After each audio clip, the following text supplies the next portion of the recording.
तो आदाब, नमस्कार, गुड इवनिंग, सत श्री अकाल। एक बार फिर आप तमाम लोगों का स्वागत है क्राइम तक की कहानी के इस एपिसोड में। उम्मीद है पूरी फैमिली अच्छी होगी, अपना और अपनों का ख्याल रख रही होगी। आज की कहानी एक ऐसी कहानी है जिसमें एक शख्स को अपनी ही बीवी के कत्ल के इल्ज़ाम में पुलिस गिरफ्तार करती है।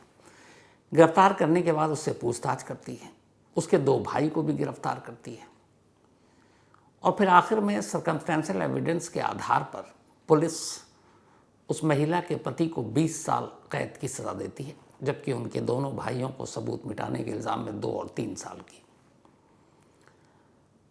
करीब 10 साल उस शख्स को जेल गए हुए हो गया, बल्कि 11वां साल है।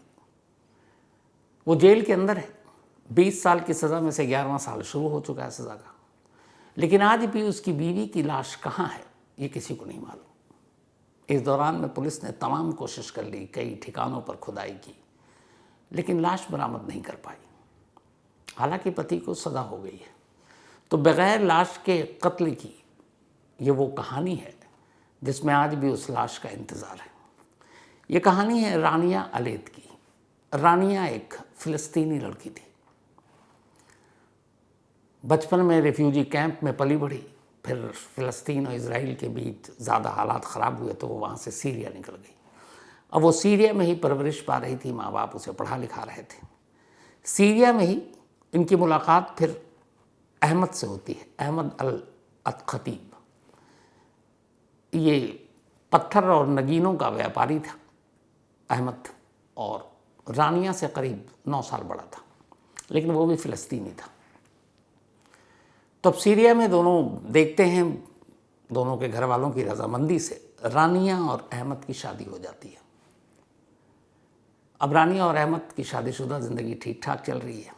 कुछ वक्त बीतता है, फिर 2005 में रानिया को लेकर अहमद सीरिया से लंदन पहुंच जाता है, ब्रिटेन में आने के बाद ये लोग ग्रेटर मैनचेस्टर में अपना एक आशियाना ढूंढते हैं। वहाँ अहमद काम करने लगता है और धीरे धीरे वक्त बीतता है। रानिया के 3 बच्चे होते हैं, 2 बेटे और 1 बेटी। लंदन आने के बाद अब चूँकि रानिया का थोड़ा सा फ्रेंड सर्किल भी बढ़ा, माहौल भी बढ़ा, कल्चर भी बदला, तो वहाँ उसके कुछ दोस्त भी बने। तब उसके हिसाब से फिर उसका रहन सहन थोड़ा बदलने लगा। बड़ी आम बात थी। लेकिन अहमद को ये बात ठीक नहीं लगती। अहमद को लगता कि रानिया यहाँ आकर बदल गई है। वो उसके कपड़ों पर, उसके बाहर जाने पर उसे टोकने लगा। अच्छा, अहमद एक थोड़े से शक्की किस्म का भी इंसान था। उसे लगता था कि इंग्लैंड आने के बाद रानिया पर कोई भूत प्रेत या साया आ गया, कोई जिन जन्नात, और वो रानिया को बदलने की कोशिश कर रहा है। उसने कई बार उसको इस तरीके से अपने इलाज भी करना शुरू किया, लेकिन रानिया कहती थी मैं नॉर्मल हूँ, ठीक हूँ, और तुम खामख़ा गलतफ़हमी में हो, और मैं कपड़े कोई अश्लील तो नहीं पहन रही हूँ, बस ये है कि जिस तरह का देश है वैसा भेष है। लेकिन अहमद रानिया के इस बर्ताव और उसके कपड़ों और रहन सहन पे की वजह से उससे नाराज़ रहने लगा। इस चक्कर में मियाँ बीवी में झगड़ा होने लगा। झगड़ा चलता रहा। अब जब ये झगड़ा बढ़ा तो फिर रानिया ने एक रोज़ तय किया कि वो अहमद से अलग हो जाएगी और उससे वो डिवोर्स ले लेगी। ये बात है 2013 की। 2013 के शुरुआती फरवरी के महीने में अब रानिया अहमद से अलग हो जाती है। 3 बच्चों को अपने साथ लेती है और वह अलग जान पहचान के शख्स के ज़रिए किराए पे घर लेती है और वहाँ 3 बच्चों के साथ रहने लगती है। अहमद अब अलग है, उसके 2 भाई अलग रह रहे हैं। अब रानिया को अपनी ज़िंदगी भी जीनी थी, तो वो एक कॉलेज में एडमिशन ले लेती है इंग्लिश लैंग्वेज पढ़ने के लिए, और साथ ही वो ट्यूशन और बाकी चीज़ों के ज़रिए अपने बच्चों की परवरिश करने लगती है। सिर्फ 2-3 महीने हुए थे अलग हुए। अच्छा, जब ये अलग हुए इसके बाद मामला ये कोर्ट में गया था। फिर रानिया ने कुछ एलिगेशन भी लगाए थे टॉर्चर, शोषण करने का, तो पुलिस में मामला था, अदालत में भी था। तो कोर्ट में ये मामला था और ये तय हुआ था कि रानिया 3 बच्चों के साथ रहेगी, लेकिन वीकेंड पे वो अपने 3 बच्चों को उसके फादर से मिलने देगी और फादर उसको अपने साथ घुमाएगा, जो भी है, क्योंकि बच्चे का हक उतना ही बाप पर का भी है। तो उस हिसाब से हर वीकेंड पे सैटरडे को रानिया अपने 3 बच्चों को लेकर जाती और अहमद के भाई के घर पर, अहमद के घर पर नहीं जाती, एक भाई अलग रहता था, अहमद के भाई के घर पर उन बच्चों को छोड़ देती और वापस चले आती। फिर जो टाइम ख़त्म होता वापस जाती और बच्चों को वापस ले आती। तो ये पिछले 1-1.5 महीने से ये सिलसिला चल रहा था, क्योंकि फरवरी में दोनों अलग ही रहने लगे थे और अभी डिवोर्स ऑफिशियली हुआ नहीं था, कोर्ट में मैटर चल रहा था। इधर अब रानिया अलग रह रही है बच्चों के साथ, कॉलेज में एडमिशन ले लिया। अहमद को अब ये बात और खलने लगी। अब अहमद ने प्लान किया कि वो रानिया से बदला लेगा। इसी के बाद इस प्लान के तहत वो चाहता था कि रानिया को इस तरीके से मारे कि किसी को उसके ऊपर शक ना हो और कोई उंगली भी ना उठे। जून 2013, 7 जून 2013, रानिया को अपने बच्चों को छोड़ने के लिए वीकेंड पर उसके भाई के घर जाना था और यही तारीख और यही वक्त उसने चुना कि अब वो घर आएगी और फिर उसे मारेंगे। इन चीज़ों से बेखबर रानिया अपने तीनों बच्चों को लेकर अहमद के छोटे भाई के घर पहुंचती है और बच्चों को उनके हवाले कर देती है। बच्चों को हवाले करने के बाद रानिया वहाँ से निकल जाती है। फिर तय वक्त बीतता है। उसके बाद तीनों बच्चे जो हैं वो रानिया के साथ अब उसी घर से बाहर निकल रहे हैं। ये सीसीटीवी कैमरे में कैद है। लेकिन असलियत में जब रानिया उस घर में पहुंची उस दिन, तो बच्चों को छोड़ने तो गई, लेकिन उसके बाद कभी किसी को दिखी नहीं, वो नज़र नहीं आई। इसके बाद हुआ ये कि इस जून के महीने के बाद अब रानिया को लोग फ़ोन करें, फ़ोन उठा नहीं दिए। फिर उसने मैसेज देना शुरू किया। फिर कुछ लोगों ने अहमद से पूछताछ शुरू की। अहमद ने कहा कि वो टर्की चली गई है, उसकी ज़िंदगी में कोई नया शख्स आया और वो उसने शादी करने का फ़ैसला किया और वो टर्किश है, टर्की का सिटीज़न है और वो वहीं चली गई है। लोगों को बड़ा अटपटा लगा, रानिया के रिलेटिव को भी, खुद अहमद के भी रिलेटिव को भी। लेकिन इधर कुछ अब टेक्स्ट मैसेज आ रहे हैं रानिया के मोबाइल से और वो कह रही है कि मैं बिल्कुल ठीक हूँ, टर्की शिफ्ट हो गई हूँ और यहीं नई ज़िंदगी बिताएंगे। लोगों के गले ये बात नहीं पच रही थी कि रानिया अपने तीनों बच्चों से बहुत प्यार करती थी और तीनों बच्चे इस वक्त ग्रेटर मैनचेस्टर में यानी ब्रिटेन में थे और वो अकेले टर्की चली गई। ये लोग हजम नहीं कर पा रहे थे। लेकिन टेक्स्ट मैसेज आ रहा है। फिर लोगों ने पता करना शुरू किया। वो मैसेज, वो नंबर भी टर्की के हैं। कोई डाउट ही नहीं था कि वो लोकल कोई गुमराह कर रहा है, वो टर्की से ही आ रहे थे। अब सब परेशान कि ये मामला क्या। जून के बाद लगभग अब जुलाई का महीना आ गया।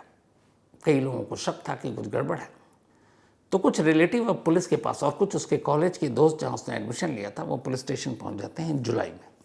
और जुलाई में पुलिस स्टेशन जाने के बाद कहते हैं कि रानिया गायब है जून से और उसका हस्बैंड कह रहा है कि वो टर्की गई है, लेकिन उन्हें डाउट है कि रानिया के साथ कुछ हो गया है। पुलिस तफ्तीश करे। अब पुलिस तफ्तीश करती है। 2 जुलाई को ये मामला पुलिस के पास पहुंचता है। 7 जून से मिसिंग, 2 जुलाई को ये रिपोर्ट पहुंची। अब जब रिपोर्ट पहुंची तो पुलिस ने अपनी तरफ से तफ्तीश शुरू की, सीसीटीवी फुटेज खंगाला, सारी चीज़ें देखी, बट कहीं से भी कोई क्लू नहीं मिल रहा है। आखिरी बार जब वो रानिया अपने तीनों बच्चों को लेकर गई तो वापस उस घर से निकलते हुए सीसीटीवी कैमरे में और फिर वहाँ से वो गायब है। तो ये भी नहीं कि उस घर के अंदर कुछ हुआ हो, लेकिन कई ऐसी चीज़ें थी जिससे सिर्फ एक ही शख्स जो है वो शक के घेरे में था और वो रानिया का हस्बैंड अहमद। अब ग्रेटर मैनचेस्टर पुलिस ने अहमद को उठाया।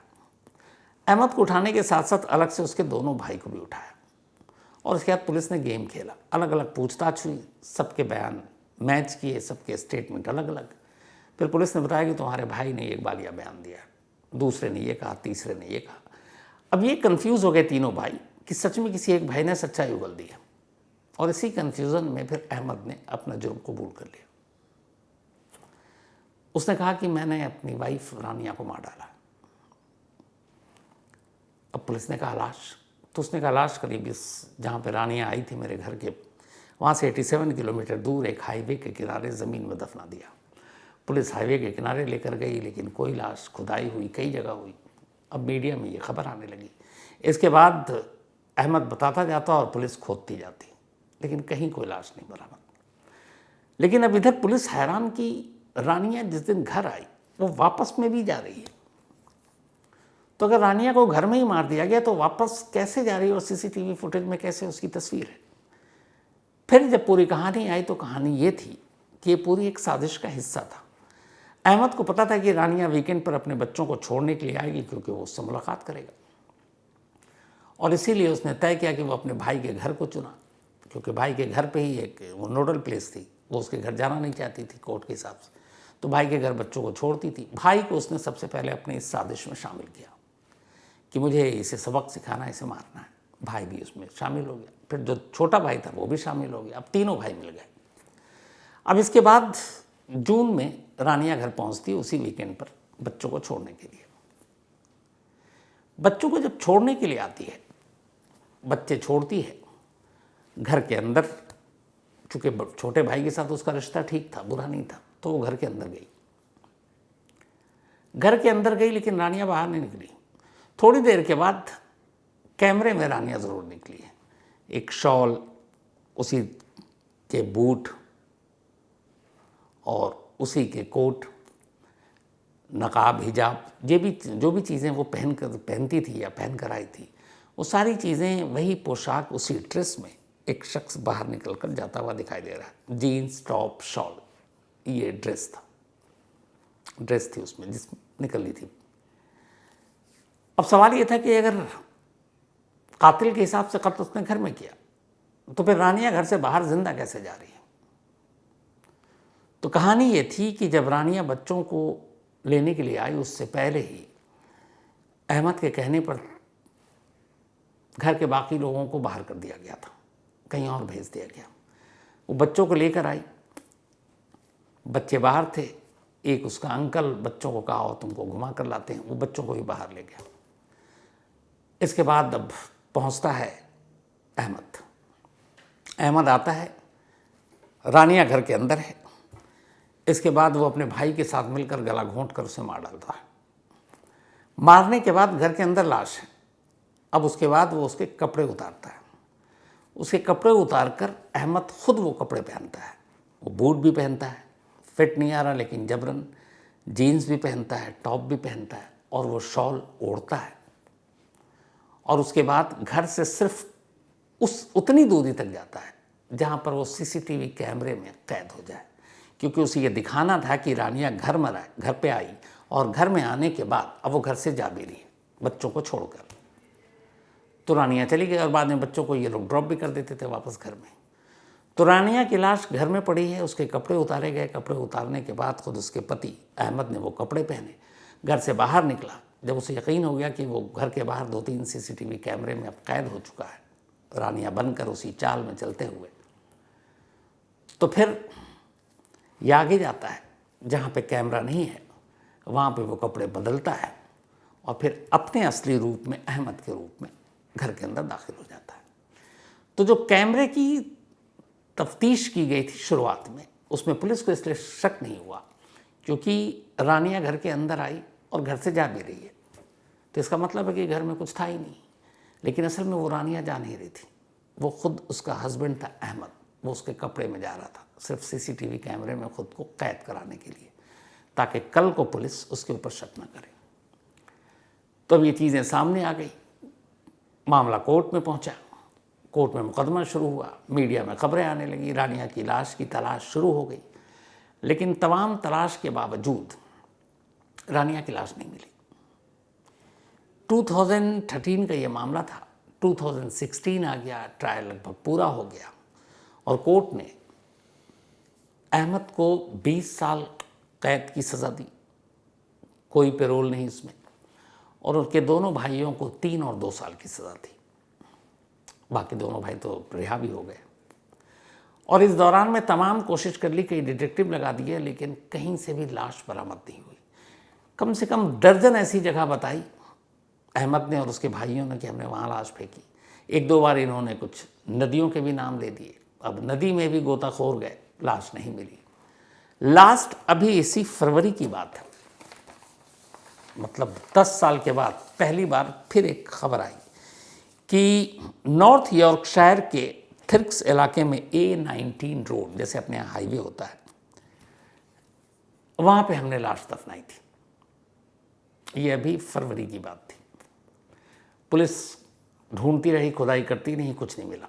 अब कुछ दिन पहले फिर पता चला उसी इलाके में एक और जगह पर लाश है। अब ये सोचिए 11वां साल है, पुलिस ने खुदाई की। इस बार खुदाई में एक लाश मिली है,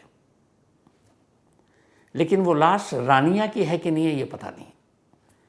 फॉरेंसिक जांच के लिए भेज दिया गया है, DNA सैंपलिंग ले ली गई है बच्चों के, और अब करीब 11 साल के बाद एक हाईवे के किनारे, क्योंकि जो लोकेशन वो बता रहा था उन लोकेशन में से एक है, लेकिन थोड़ा हटकर है, बट अब भी पुख्ता तौर पर ये नहीं कहा जा सकता कि ये लाश रानिया की है। पुलिस अब इंतज़ार कर रही है DNA की रिपोर्ट की। अगर DNA की रिपोर्ट आ गई और ये लाश मिल गई तो शायद 11वें साल ये लाश बरामद हो जाएगी, लेकिन नहीं मिलती है तो कमाल ये है कि कातिल कत्ल करने की बात अदालत में कबूल कर चुका। उससे कहा गया था कि कम सज़ा होगी और उसने माना कि उसने मार डाला, लेकिन लाश को लेकर अक्सर गुमराह करता रहा और आज भी कर रहा है। और आज की तारीख में भी ये लाश जो अभी बरामद एक कंकाल हुई है रानिया की है, ये वहाँ के जो पुलिस अफसर हैं उन्हें भी डाउट है। उन्हें लगता है कि इन लोगों ने ये तय कर लिया कि लाश का पता नहीं देंगे, जबकि रानिया के फैमिली वालों की सिर्फ एक अपील है। उनका ये है कि कम से कम उसकी लाश बरामद हो जाए तो आखिरी रस्म पूरी की जाए, ताकि उसकी रूह को सुकून मिले और मजहबी रीति रिवाज के हिसाब से उसे दफनाया जाए। सिर्फ उनकी इतनी मांग है अथॉरिटी से भी, कोर्ट से भी। लेकिन कातिल सज़ा काट रहा, अपनी सज़ा का आधा हिस्सा काट भी चुका है, लाश का सच बताने को तैयार नहीं। कैसे कैसे दुनिया में लोग कातिल और बाकी सब हैं कि जुर्म किया, सज़ा भुगत रहे हैं, इकरार जुर्म भी कर लिया, लाश का पता देने को तैयार नहीं। तो ये थी कहानी रानिया की। कहानी ख़त्म करूँ उससे पहले वही अपना सिलसिला। आज काम्या पांडे, इनका बर्थडे है, तो हैप्पी बर्थडे काम्या। और ये सुशील पांडे जी की बिटिया है। साथ ही अभियांश उर्फ रोनाल्डो, इनका भी आज बर्थडे है, तो हैप्पी बर्थडे अभियांश। और ये भेजा रंजीत कुमार जी ने है। इसके अलावा नीतू निषाद, इनका भी बर्थडे है, तो हैप्पी बर्थडे नीतू जी। और भेजा अभिषेक मिश्रा ने है। अमीर नज़ीर शेख, इनका भी आज बर्थडे है, तो हैप्पी बर्थडे अमीर। इसके अलावा सुजीत जायसवाल का भी आज बर्थडे है, तो हैप्पी बर्थडे सुजीत। भेजा सुधीर कुमार ने है। सतवंत सिंह जी, इनका भी आज बर्थडे है। ये कनाडा में रहते हैं, वैसे अमरोहा के रहने वाले हैं, कमाल अमरोही की जगह। तो हैप्पी बर्थडे सतवंत जी। और ये भेजा है हरी सिंह जी ने, उनके दोस्त हैं। साथ ही अशरफ लखानी, इनका बर्थडे कल है, कल संडे है, कहानी होती नहीं, तो एडवांस में हैप्पी बर्थडे अशरफ साहब। इसके अलावा अंकिता डिमरी, इनका भी बर्थडे है, तो हैप्पी बर्थडे अंकिता। और ये अनुज डिमरी जी की वाइफ हैं और उनके बेटे आयांश ने भेजा है। तो इसी के साथ कहानी में आज इतना ही। कल संडे है, आज तक पर रात 11 बजे आप चाहें तो क्राइम कहानी अवश्यम से देख सकते हैं। और वैसे आपसे मुलाकात होगी मंडे रात 9 बजे किसी नई कहानी के साथ। तब तक अपना और अपनों का ख्याल रखिएगा। Thank you very much.